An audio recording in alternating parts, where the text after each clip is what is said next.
Welcome and thank you for taking the time to watch this video. I'm hoping to cover how to use the TTS Nemesis mod, and we'll answer all your questions of how this game kind of translates into this tabletop simulator world. The first thing we're going to cover is setting up the game. And to start, you have three different options here. You can do a full setup, which will do the board and your crew member setup. Board only, which will be just the crew, and then that leaves you responsible for handing out your objectives and the player order and picking that up. And then there's skip. There was kind of a joke at the beginning from Adam that we should just remove the skip option. But you know, there's crazy people out there that want to just skip all the setup and do it manually. If you're one of those people, you're welcome. So we're going to go ahead and we'll just do a full setup for this video. And we'll do a 3-player game. And at this point, if you haven't already, everyone's going to need to pick a color. It doesn't matter, it's not going to necessarily tie to which character they're going to be playing yet. They have to complete this process. And right now I'm rewriting the script and making a better way of doing this that's much more intuitive and flows a lot better. So please hold in there. For now, this is what we got.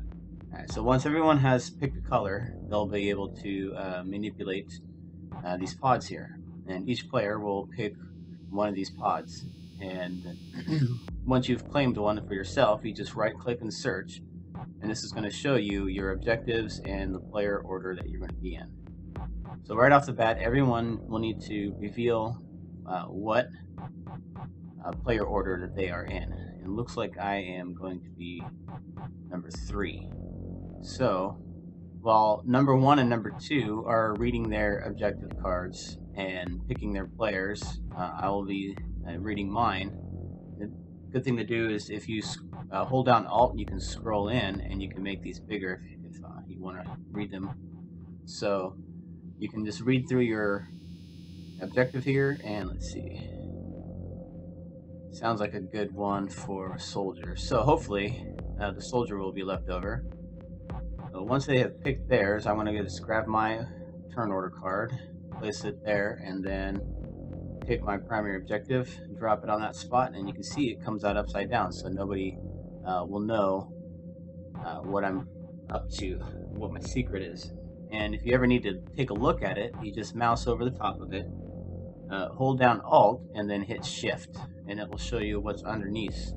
Without revealing it to everybody else. But it does tell everybody that you're looking at the bottom of the card.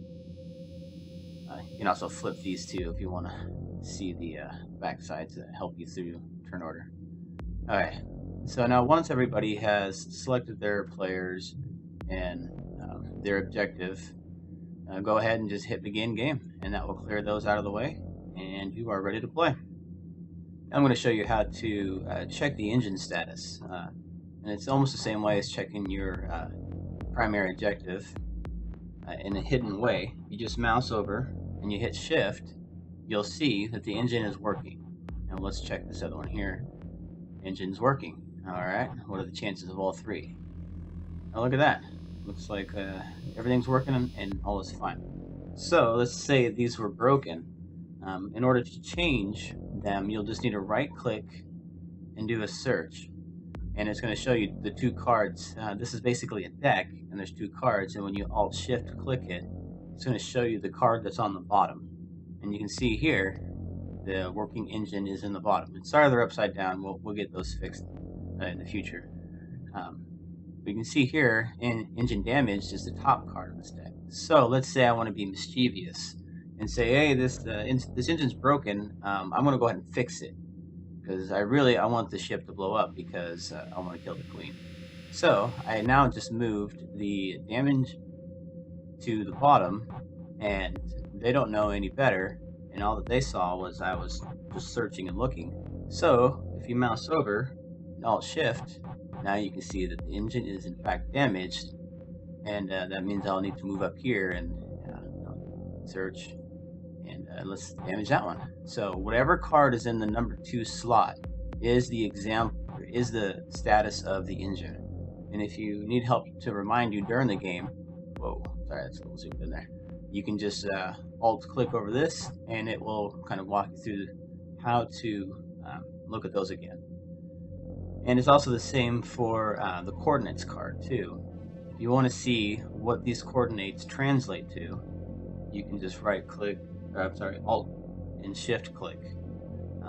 And you can see that Bravo 345 means that we are going to Venus, which is, if I'm trying to blow the ship up, all right, that's fine. I can let it go there. But if I needed to change it to D896, this is a token, and you can see that it's got stats on it. This little symbol with the 5 dots above it. And how you change the status of this token, you can just press the number 1, 2, 3, or 4.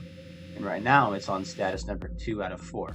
And that is the Bravo 345. So, according to this card, we need to, if we want to go to Earth, I need to change this to number 4, which is Delta. So I just put my mouse over it, hit number 4, and now we are cruising to D896. So let me change your camera here, and so this is number 1, number 2, number 3, number 4. So just like that, and that's how you change that and how you look underneath that. Now the rule book will work the same way too. It's one of these multiple states, and so number 1 is the front page. If you want to see how to set up the board game, you can just press number 4 on your keyboard, and there you go. There's number 4. Or if you want to check out the event phase, you just press number 9, and then it will load in and change to number 9. Now to get to the double digits, you just have to type the number real fast. So I will press 13, and now I'm looking at the back of the book. Or general rules is 11. We're looking at general rules now. So if you need to access the book, and again also you can hold Alt to make it big and zoom in, and scroll your mouse wheel back and forth to make it do its little dance. Alright, and the last thing I want to show you is how the scanner works. So you will get your contamination cards, and what you need to do, just one at a time, simply sit it here on top. It will start the process, and oh no, I am infected. That's great. Perfect for the example. This game is brutal. Let me grab another card here and see how that turns out. 2 infected. Alright, one of these has got to be clear. There we go. Okay, so that's what a cleared one looks like. Yeah, and so you just need to put 1 on there at a time. Do not put 2 at a time, because they will show up as cleared.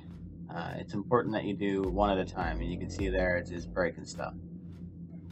One little trick that built into the game to help make it easier to get through it was there's an auto shuffle on the contamination deck that when it increases in card size, you can see it shuffles there. Shuffled again. Now when you decrease though, it's not going to shuffle. Also the intruder bag does the same thing. Whenever you add a token to it, it will shuffle on the inside. Unfortunately, you can't see that visually on the outside. But that's always shuffling whenever there is an addition to it within a second.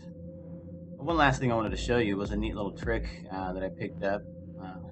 Zoom in here. Let's say you wanted to move to this room, and to make it real easy, if you just pick up this tile here and hit F, or middle mouse click, it's going to flip over the room and your token for you.